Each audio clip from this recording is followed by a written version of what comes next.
কামিয়াব হয়ে যাবা। কেন?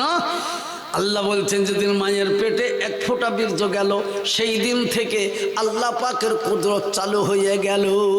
সাদা বীর্য মায়ের পেটে পেল, আর একদিন দুদিন তিন দিন চার দিন পাঁচ দিন করতে করতে যেদিন 40 দিন পূর্ণ হলো সেই দিন ওই সাদা পানিটা লাল আকার ধারণ করে একটা গোস্তের টুকরা তৈরি হলো। জোরে বলুন সুবহানাল্লাহ, জোরে বলুন সুবহানাল্লাহ, জোরে বলুন সুবহানাল্লাহ। কে দিল বাপ? কে দিল? হাদিসে আছে। এই জন্য তো তাবলিগওয়ালা ভাইরা আমার যারা তাবলিগ করে, কি গো তাবলিগওয়ালারা ভাইরা বলছেন 1 চিল্লা 2 চিল্লা 3 চিল্লা মারো, কামিয়াব হয়ে যাবা। কেন? আল্লাহ বলছেন যেদিন মায়ের পেটে এক ফোঁটা বীর্য গেল সেই দিন থেকে আল্লাহ পাকের কুদরত চালু হয়ে গেল। সাদা বীর্য মায়ের পেটে পেল, আর একদিন দুদিন তিন দিন চার দিন পাঁচ দিন করতে করতে যেদিন 40 দিন পূর্ণ হলো সেই দিন ওই সাদা পানিটা লাল আকার ধারণ করে একটা গোস্তের টুকরা তৈরি হলো। যেমন সুবহানাল্লাহ। এইবার গোস্তের টুকরাটি থাকলো 41 42 43 44 দিন করে যত বাড়তে লেগেছে ওই লাল গোস্তের টুকরাটা এবার লম্বা আকার হতে লেগেছে। এই করে 80 দিন যখন হয়ে গেল তখন আঙুলের মতো একটা লম্বা গোস্তের টুকরা তৈরি হয়ে গেল। জোরে বলুন সুবহানাল্লাহ, জোরে বলুন সুবহানাল্লাহ, আরো জোরে বলুন সুবহানাল্লাহ, জোরে বলি নারে তাকবীর, আল্লাহু আকবার। যখন আঙুলের সমান লম্বা গোস্তের টুকরা হলো বয়স তখন 80 দিন। কি বলেন? এইবার যখন 81 হচ্ছে, সুবহানাল্লাহ, 81 82 83 হয়, ওই গোস্তের টুকরাতে আল্লাহ আপনার দুটো হাত তৈরি করে দিলেন। আবার ওই গোস্তের টুকরাতে দুটো পা তৈরি হলো। ওই গোস্তের টুকরায় আপনি পেশাব করবেন, পায়খানা করবেন, সে রাস্তা তৈরি হয়ে গেল। ওই গোস্তের টুকরাতে চোখ তৈরি হয়ে গেল। ওই গোস্তের টুকরায় মাথা তৈরি হয়ে গেল। এক কথায় কমপ্লিট একটা মানবের দেহে যা থাকে সব তৈরি হলো কবে? 3 চিল্লাতে 3 দিন মানে 120 দিন। কি গো? আর 120 দিন মানে 2.5 মাস, তারও বেশি। কি বলেন? 3 মাস। এবার ডাক্তার বলছে বাচ্চা তো পুরোপুরি এসে গেছে, আলহামদুলিল্লাহ, কিন্তু সব এলো, একটা জিনিস বাদ ছিল। কি সেটা? জীবন, রুহু। 3 চিল্লার পরে এবার আল্লাহ বললেন মানব গঠন যখন হয়ে গেছে ওর রুহু তুমি কোথায় আছো ওর ভেতরে প্রবেশ করো। আল্লাহর হুকুম শুনে এবার ভেতরে রুহু গেল রে বাবা। এই যেমন রুহু গেছে, আর আপনি জানুন মানুষ কোনোদিন চুপ থাকতে পারে না বাপ। সে একবার জীবন থাকলেই সে একবার এদিকে নড়বে, একবার ওদিকে নড়বে। কি গো?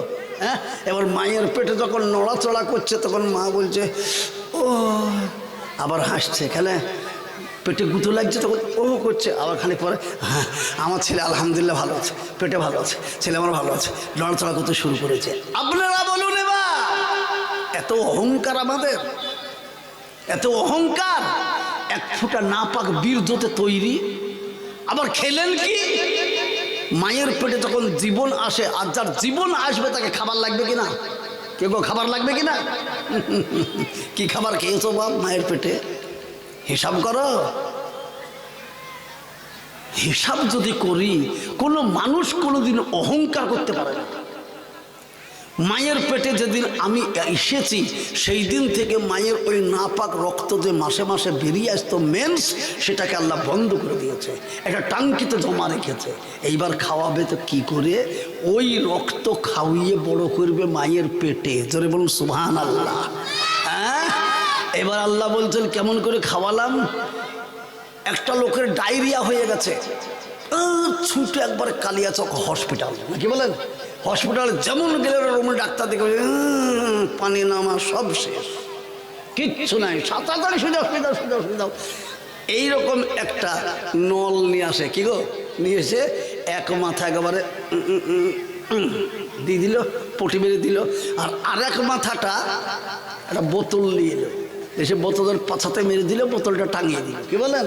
এবার কিটকাট কিটকাট কিটকাট কিটকাট করতে করতে 1 বোতল 2 বোতল 3 বোতল 4 বোতল গেল। তখন বলছে আব্বা আমাকে কোথায় নিয়ে এসেছো? তো মরিয়ে যাচ্ছিলে, হাসপাতালে নিয়ে এসেছি না, কি বলেন? দেখেন সুস্থ। তা আল্লাহ বলছেন তোকে কেমন করে মায়ের ওই নাপাক রক্ত খাওয়িয়েছি রে?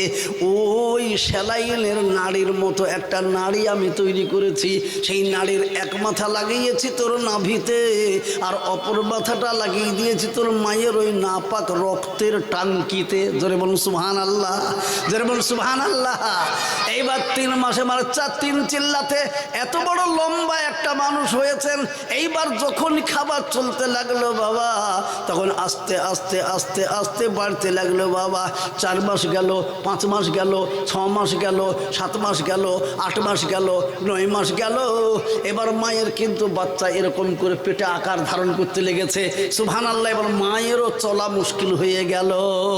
এমন টাইম আল্লাহ পাক তাবারক ওয়া তাআলা বললেন, বান্দারে আমি এমনভাবে তোকে মায়ের পেট থেকে বের করেছি, ওই 34 নম্বর জাতীয় সড়কের মতো হাই রোড দিয়ে বেরিয়ে আসনি।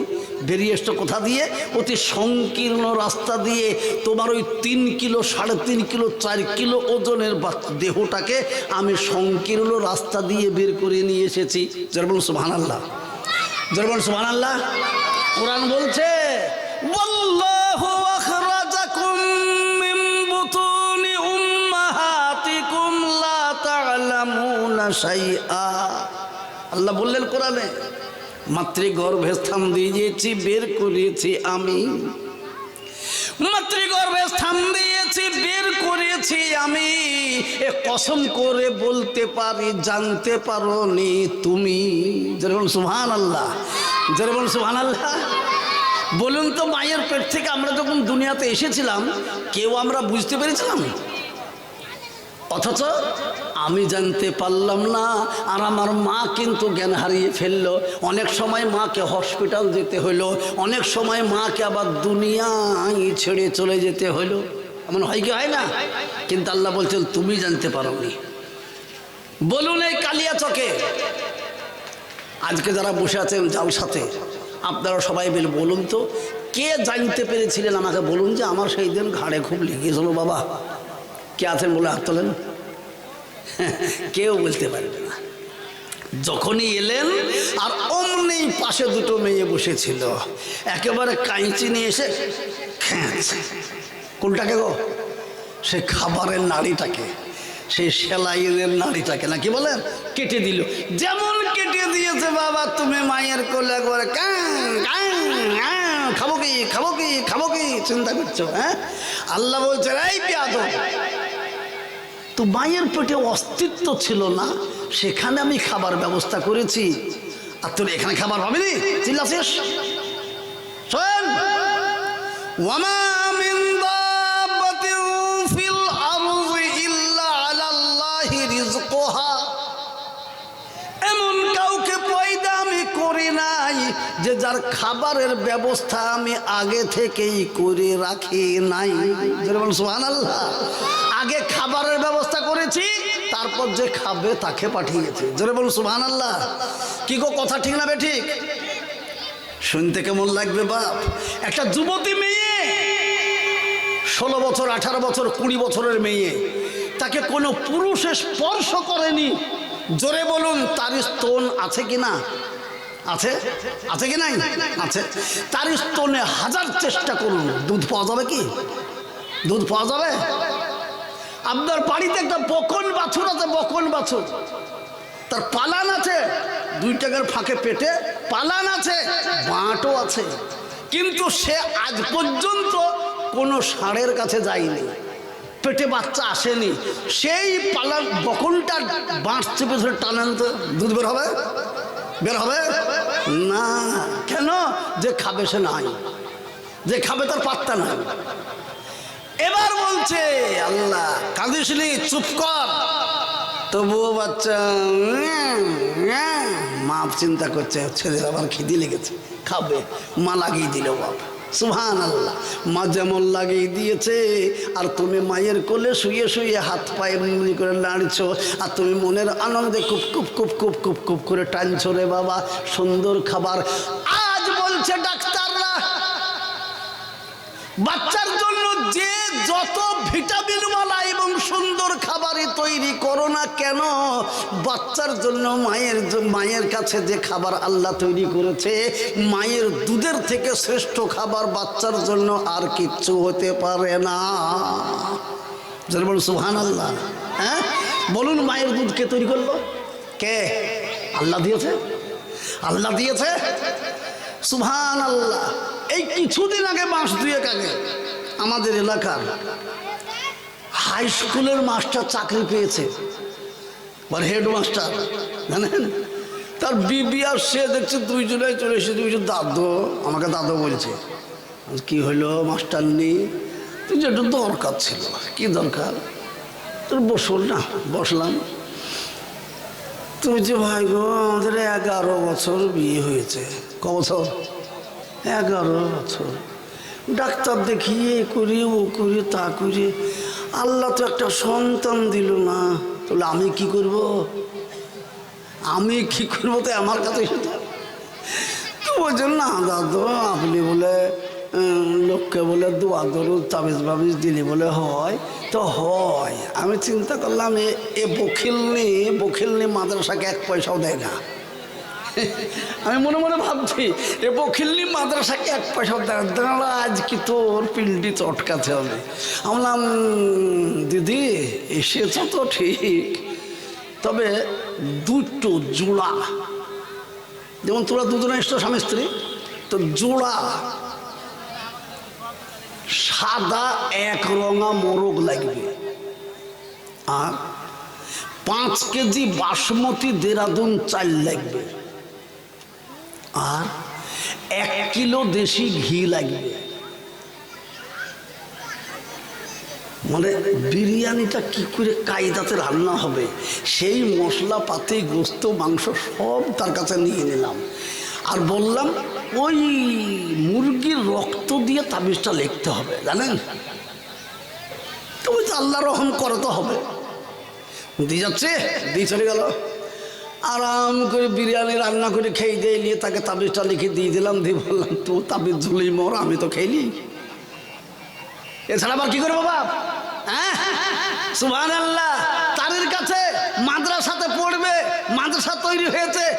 মাস্টার সাহেব, আমরা মাদ্রাসাতে এসেছি, জালসা হবে, ছেলেদের জন্য একটু কিছু দেন না। এসেছেন যখন তখন দিতেই হবে। ডায়েরি এমনি করে বুকটা খুললো, হাত ভরলো, ভরে ব্যাগটা বের করে নেন আল্লাহর ওয়াস্তে। টাকা 50 টাকা। ই বাবা রে, কি দাম দিল হাই স্কুলের হেডমাস্টার! 50 টাকা। High high high high high, তাহলে তোমাকে নিতে হবে। সুবহানাল্লাহ। এবার আল্লাহ পাক বললেন বান্দারে, তাহলে তুই বল তুই মায়ের পেটে কোন খাবার খেয়েছিলি?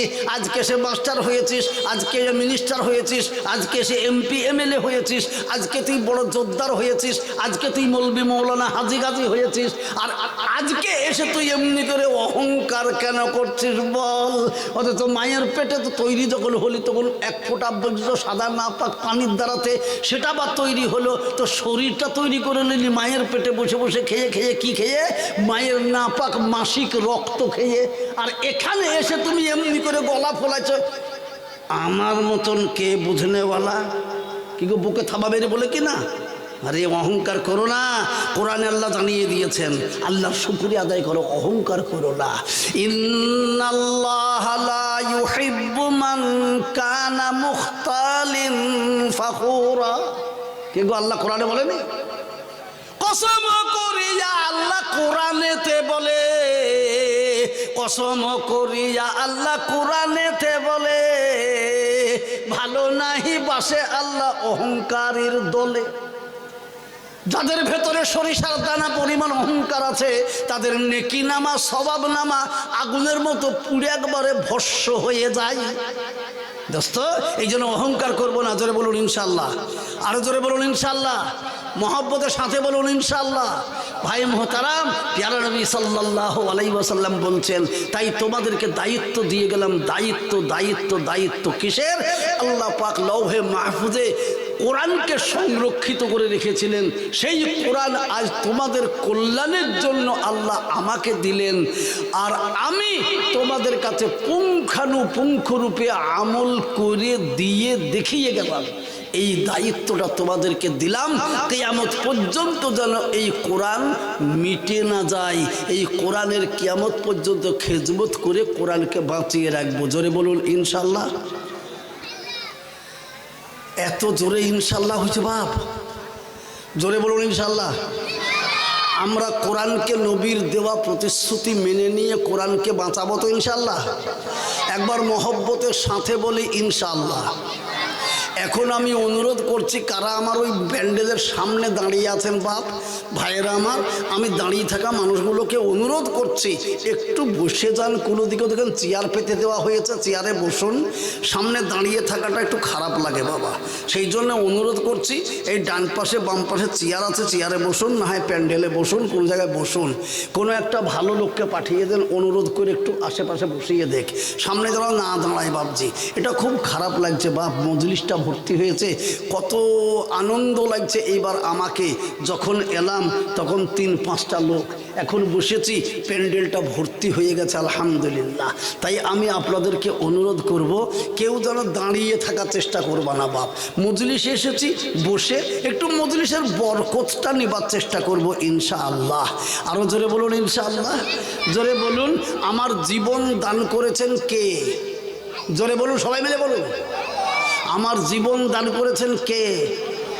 এখনো পর্যন্ত বাঁচিয়ে রেখেছেন কে? আমার ব্রেন বুদ্ধি বিবেক দিয়েছেন কে? আমার টাকা পয়সা গাড়ি বাড়ি সব দিয়েছেন কে? তো সবই যখন আল্লাহ দিয়েছেন, আমি আপনাকে বলতে চাচ্ছি সেই মহান আল্লাহ বলছেন আমার শুকরিয়া আদায় করার জন্য কেবল মাত্র 5 বার আল্লাহর ঘরে যাও, যে তোমার উঁচু মাথাটাকে আমার কাছে আল্লাহু আকবার বলে নিচু করে দিয়ে কৃতজ্ঞতা স্বীকার করো। আমরা করবো ইনশাআল্লাহ। তার মানে কি বললাম? নামাজ পড়ার কথা বলছি। আমরা সবাই মিলে নামাজ পড়বো ইনশাআল্লাহ।